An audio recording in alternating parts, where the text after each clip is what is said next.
आज के मुख्य समाचार। चीन से खेल छात्रावास जोपर लौटी हिमाचल की छात्राएं। लेह घाटी की कई सड़कों पर आपदा के बाद नहीं चल रही बसें। बिलासपुर शिमला 4 लेन में स्थानीय रोजगार की मांग तेज। अवैध घोषित तीसरी मंजिल गिराने का काम शुरू। कसुम्पटी एसडी कॉम्प्लेक्स में आधार कार्ड कार्यालय का उद्घाटन। सचिवालय के बाहर पंचायत चौकीदार यूनियन ने सीएम से की मुलाकात। कंधाली नाला में शिक्षा मंत्री रोहित ठाकुर ने किया उठाऊ पेयजल योजना का उद्घाटन। लाहौल स्पीति में उमड़े सैलानी। ललवान पंचायत में 95,000 रुपए में बिका बीटल नस्ल का बकरा।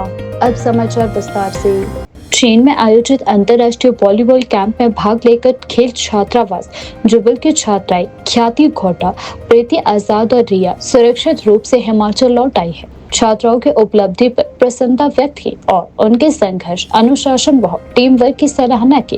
कोच जितेंद्र धौल्टा ने कहा कि इन खिलाड़ियों की सफलता में उनके माता पिता के सहयोग और खेल छात्रावास जुबल की भूमिका बेहद महत्वपूर्ण रही है। छात्राओं ने बताया कि कैंप के दौरान देश के विभिन्न राज्यों, गुजरात, पश्चिम बंगाल सहित अन्य राज्यों से आई खिलाड़ियों के साथ अभ्यास का अवसर मिला। शुरुआत में सभी की पृष्ठभूमि और खेल शैली अलग अलग थी, लेकिन खेल के दौरान आपसी संवाद बढ़ा और टीम के भीतर बेहतर तालमेल बना। उन्होंने आगे कहा कि मैदान के साथ साथ वार्ड में भी सभी खिलाड़ियों ने एक दूसरे का सहयोग किया, जिससे टीम को और मजबूती मिली है। इस अंतर्राष्ट्रीय अनुभव ने छात्राओं के खेल कौशल, अनुशासन और आत्मविश्वास को नई ऊंचाइयों तक पहुंचाया है। जुबल लौटने पर छात्राओं का गर्मजोशी से स्वागत भी किया गया। इस दौरान ख्याति घोल्टा, प्रीति आजाद और रिया ने अपनी इस सफलता का श्रेय अपने माता पिता, कोच जितेंद्र धौल्टा और खेल छात्रावास को दिया है तथा सभी का धन्यवाद किया है। स्थानीय खेल प्रेमियों ने उम्मीद जताई है कि उनकी यह उपलब्धि क्षेत्र की अन्य बेटियों को भी खेलों में आगे बढ़ने के लिए प्रेरित करेगी। सबसे पहले तो मैं जुबल के कुल देवता छावनीवीर को नमन करती हूँ, क्योंकि उनकी कृपा ही हमारे हॉस्टल पे है, जिनकी वजह से हम आज यहाँ पहुँचे हैं। और वहाँ पे हमें बहुत ज़्यादा अच्छा लगा। वहाँ पे हमें बहुत सारी फैसिलिटीज़ मिली।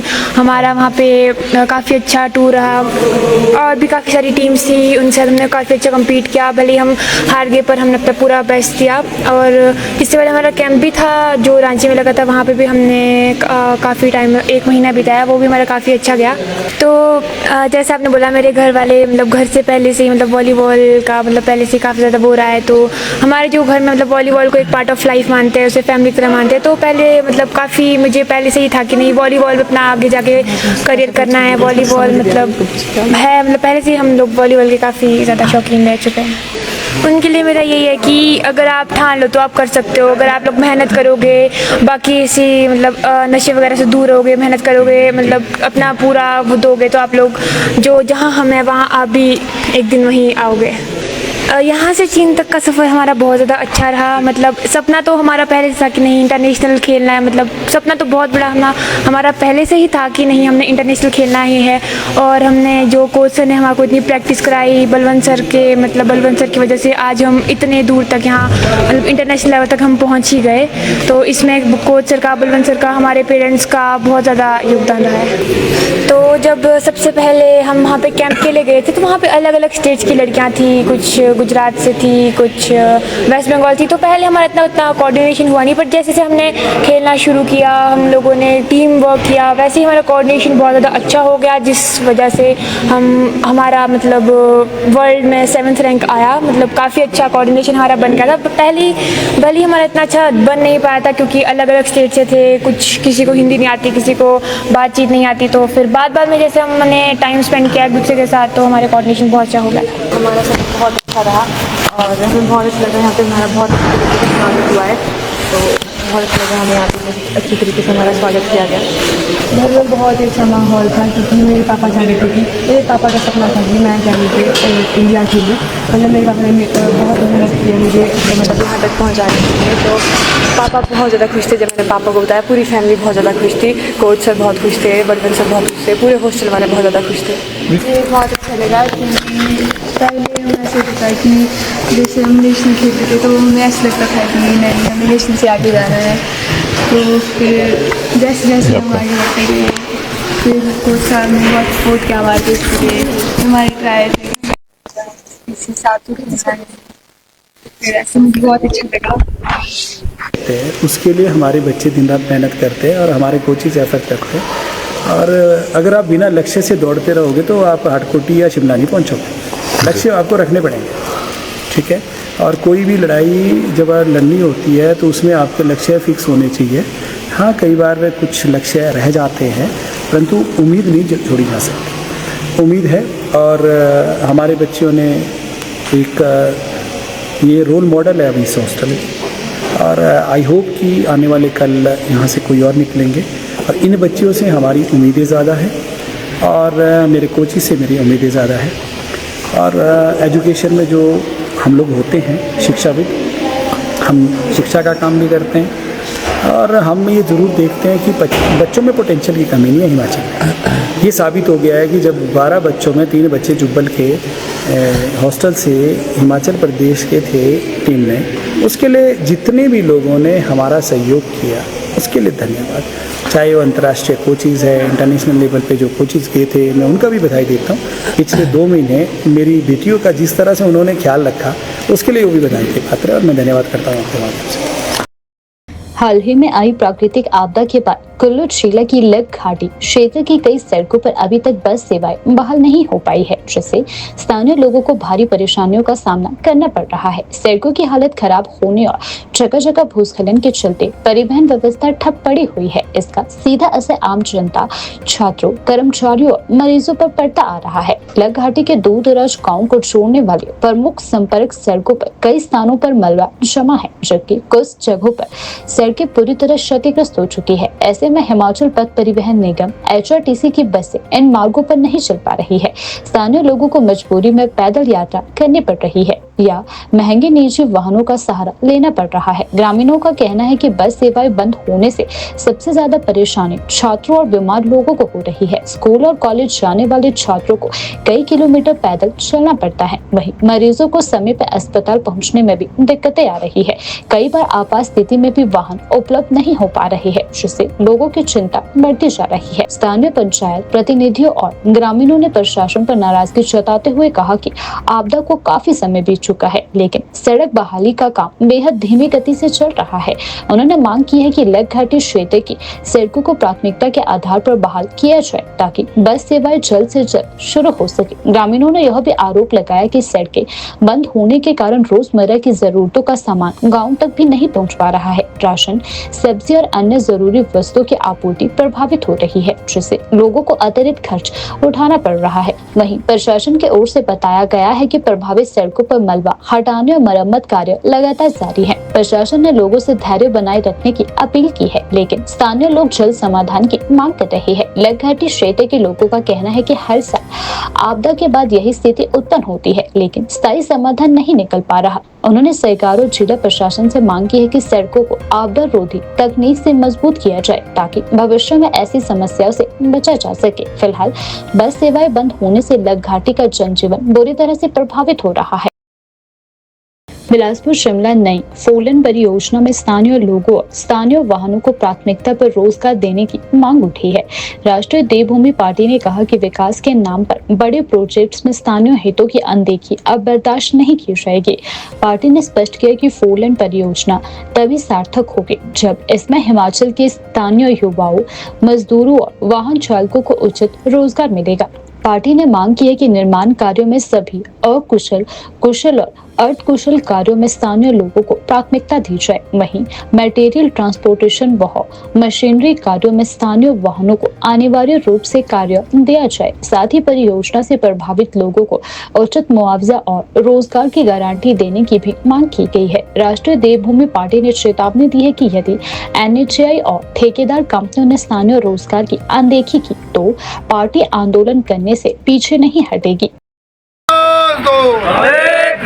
टिप्पर यूनियन जिंदाबाद, टिप्पर यूनियन जिंदाबाद, कावर कंपनी मुर्दाबाद, मुर्दाबाद, मुर्दाबाद, कावर कंपनी मुर्दाबाद, मुर्दाबाद, मुर्दाबाद। बिल्कुल सर, ये बहुत ही ज़रूरी है कि यहाँ के लोकल लोगों को काम मिलना चाहिए, लोकल लोगों को रोज़गार मिलना चाहिए। क्योंकि अगर हिमाचल में हिमाचलियों को रोज़गार नहीं मिलेगा तो बाहरियों को रोज़गार मिलेगा।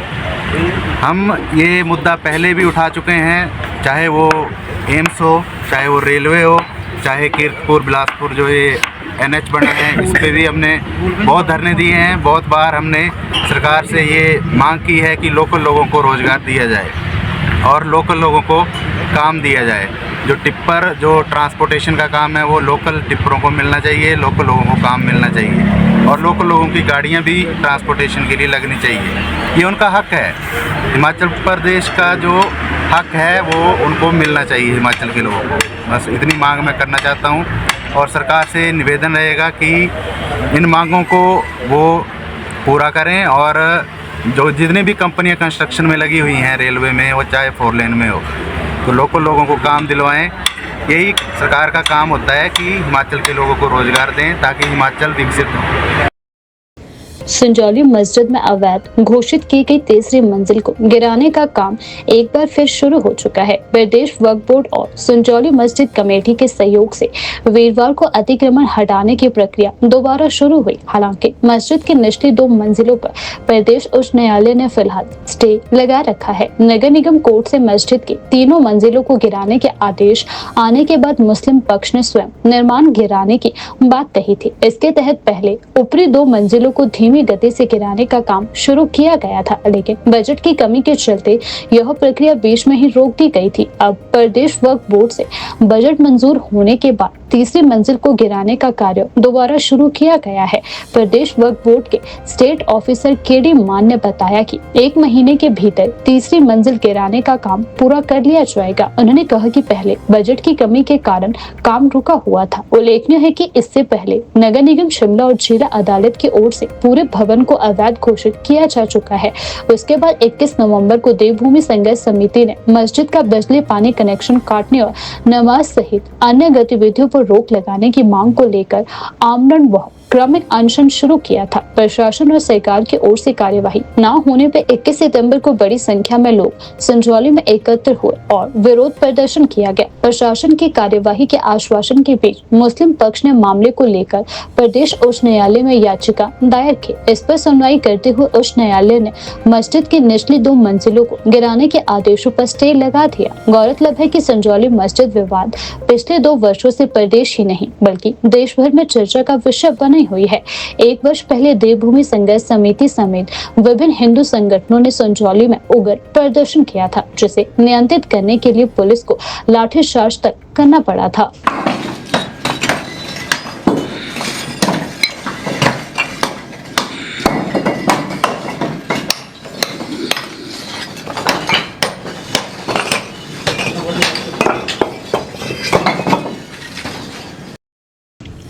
शिमला के कसुम्पटी स्थित SD कॉम्प्लेक्स में आधार कार्ड कार्यालय का उद्घाटन करने पंचायती राज मंत्री अनिरुद्ध सिंह पहुंचे। इस मौके पर उन्होंने कार्यालय का विधिवत शुभारंभ किया और मीडिया से बातचीत में लोगों को मिलने वाली सुविधाओं की जानकारी दी। पंचायती राज मंत्री अनिरुद्ध सिंह ने कहा कि अब नागरिकों को आधार कार्ड से जुड़े सभी कार्यों के लिए अलग अलग जगहों पर भटकना नहीं पड़ेगा। एक ही छत के नीचे आधार कार्ड बनवाने, उसमें संशोधन करवाने, गलतियां ठीक करवाने और अन्य सभी सेवाएं उपलब्ध करवाई जाएगी। इससे आम जनता को बड़ी राहत मिलेगी और समय की भी बचत होगी।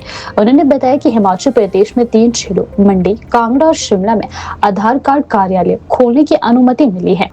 इन कार्यालय के माध्यम से आधार से संबंधित सेवाओं को और अधिक सुगम और पारदर्शी बनाया जाएगा। मंत्री ने कहा कि सरकार का उद्देश्य है कि डिजिटल सेवाओं को जनता तक आसानी से पहुंचाना, ताकि सरकारी कार्यों में सरलता आए और लोगों को बेहतर सुविधा मिल सके। उद्घाटन कार्यक्रम में प्रशासनिक अधिकारी और स्थानीय लोग भी मौजूद रहे। देखिए, आधार सेवा केंद्र जो पहला आधार सेवा केंद्र है वो कसुम्पटी में आज इसका उद्घाटन जो है वो किया है और इसका जो पर्पस है, मेरे जो रीजनल हेड है वो भी यहाँ पे मौजूद हैं और गवर्नमेंट ऑफ इंडिया के जो अधिकारी हैं वो भी यहाँ पे मौजूद हैं। और जैसे हम लोग आधार में कोई करेक्शन करानी है और लोगों को परेशानियों का सामना है, तो नया आधार बनाना है, आधार रिलेटेड और प्रॉब्लम कई तरह की नाम डिलीशन, एडिशन, करेक्शन होती है, उसमें लोगों को एक्चुअली पता ही नहीं होता कि करना कैसे। और जब वो कहीं चाहे वो CSC में जाएँ, कॉमन सर्विस सेंटर में जाए, लोकमित्र में जाएँ, तो कई सुविधाओं जो उनको नहीं मिल पाती सुविधाएँ, तो ये अभी ये बना है, they will take care of everything. कोई क्वेरीज हैं, कोई करेक्शंस हैं, कोई ग्रीवेंसेज हैं, जो नया बनना है, सब कुछ इस एक ही अंडर वन रूट, जैसे पासपोर्ट सेवा केंद्र है वैसे आधार सेवा केंद्र एक एक्सक्लूसिव जो है वो बना है। हिमाचल प्रदेश में 3 सैंक्शन हुए हैं, एक शिमला में, मंडी में और कांगड़ा में, तो वो भी एक खुलने जा रहे हैं और लोगों को सुविधा देने के लिए जनता। मनरेगा का नाम बदला जा रहा है, बड़ी दुख की बात है। महात्मा गांधी जी का नाम जो है केंद्र से गले नहीं उतर रहा है और वो नाम ही बदल दिया इन्होंने, हर चीज़ का नाम बदल रहे हैं। नाम बदलने से नहीं, लेकिन काम भी बदल रहे हैं। आपको पता है, मैं आपके माध्यम से सबको बताना चाहूँगा, हाथी के दाम उठाने के और खाने के और होते हैं, वैसे ही भाजपा का काम यही है, उठाने का और खाने का। अगर मैं पूरी ब्रीफ में जाऊँ तो मैं जनता को भी ये बताना चाहूँगा, ये बहुत बड़ी साजिश है मनरेगा को बंद करने की। पिछले साल 14,000 करोड़ रुपए बजट में आपको पता है कि कम किया गया, 14,000।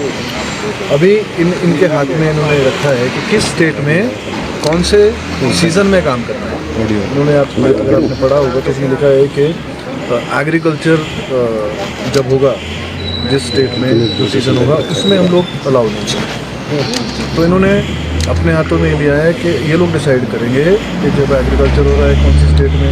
अब कई हमारी स्टेट्स हैं, अगर हिमाचल भी अगर आप देखेंगे, पूरे हिंदुस्तान की अपार्ट फ्रॉम होल इंडिया, कई लोग 3-3 बारी यहाँ फसल, कई क्षेत्रों में, तराई के क्षेत्रों में जहाँ पानी लगता है, सोलन का क्षेत्र है, ऊना का क्षेत्र है, कांगड़ा का क्षेत्र है, 3-3 फसलें जो हैं हम लोग कैश रखते हैं।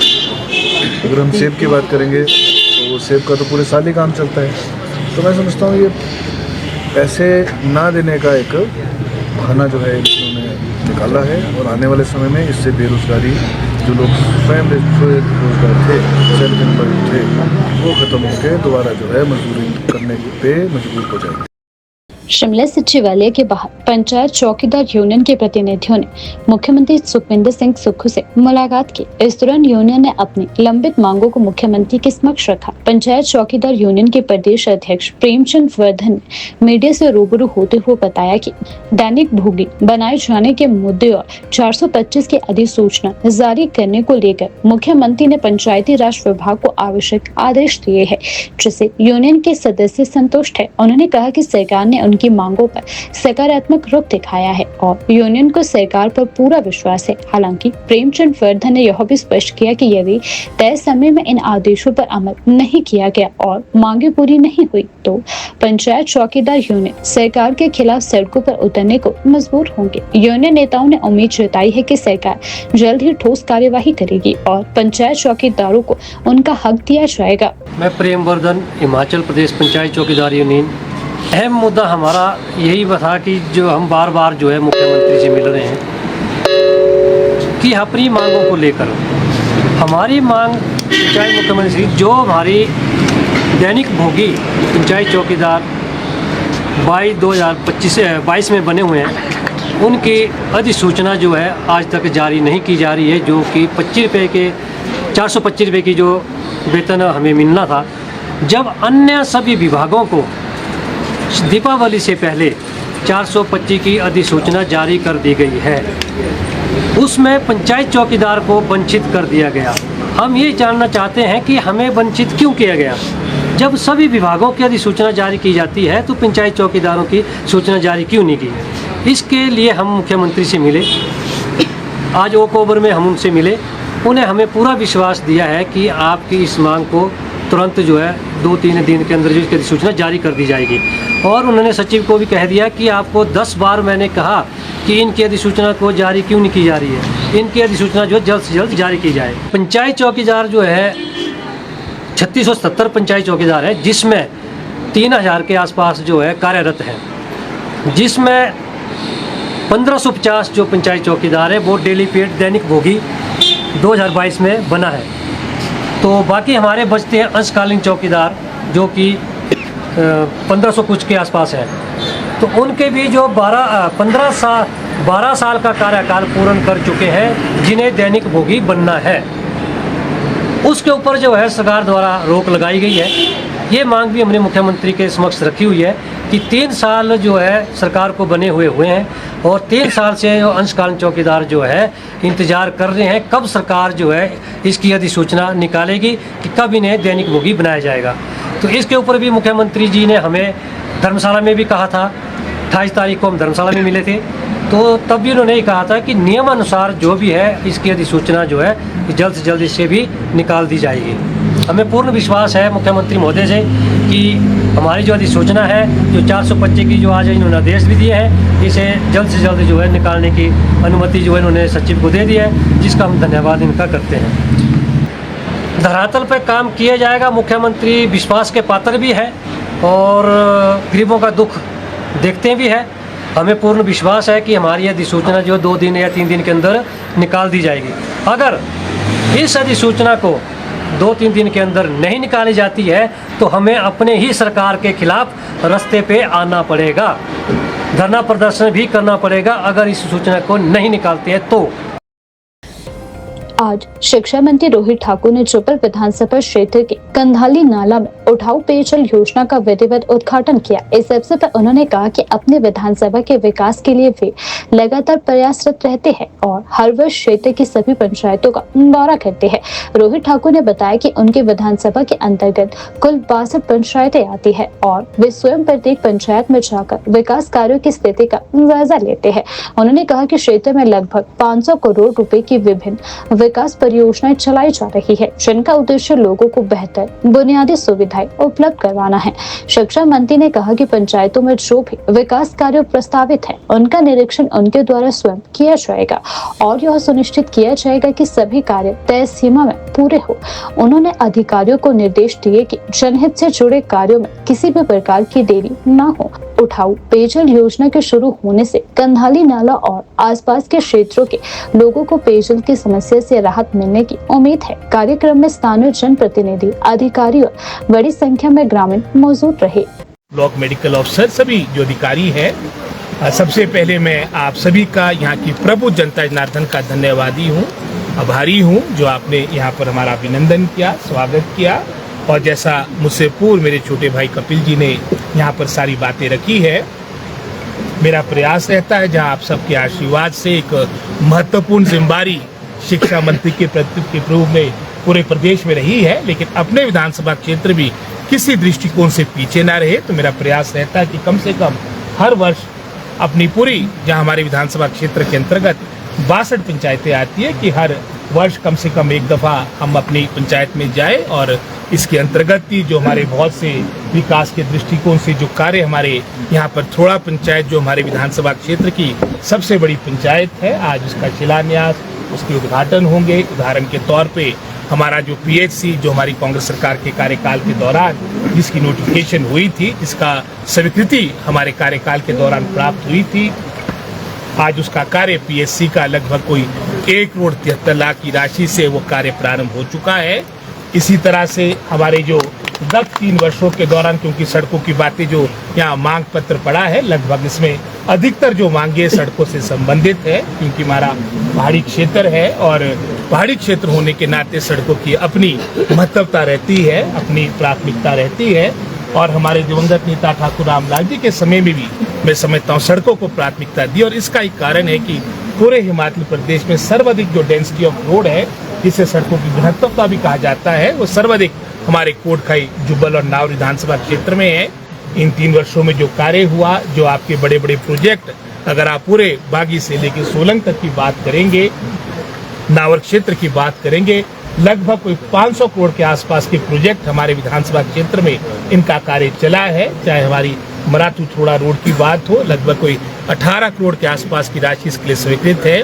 आपके साथ लगती दरकोटी पंचायत है, दरकोटी में हमारी कुड़ी खड़ियाना की जो सड़क है, लगभग कोई 8 करोड़ की लागत से उसका भी कार्य आपका चला है। चाहे क्यारी की सड़क हो, चाहे हमारी पांडली पुंगरी चटला की सड़क हो, पूरे विधानसभा क्षेत्र के अंतर्गत लगभग कोई 500 करोड़ के आसपास के कार्य चले हैं। इसी तरह से हमारा आज PP सेंटर जो पूरे हमारी थोड़ा पंचायत को फीड करेगा, कवर करेगा, ये भी काफी कोई 15 वर्षों से कार्य अधर में लटका था, आज इसको भी जनता को समर्पित किया जाएगा। इसके अलावा चाहे हमारा ये लोट का पुल है, जो और भी जो विकास के कार्य हमारी पंचायत में चले हैं, इनका निरीक्षण होगा। यहाँ पर जो मांगे मेरे समक्ष रखी है, जिसमें विशेष रूप से एक तो जो हमारी वर्तमान में जो हमारी द्वानडी थानडी की सड़क है, एक तो जो हमारी सोच है कि आने वाले समय में जो टाउ से भी हमारा लिंक निकलता आने वाले समय की वैकल्पिक सड़क हमारे आने वाले समय में बनेगी।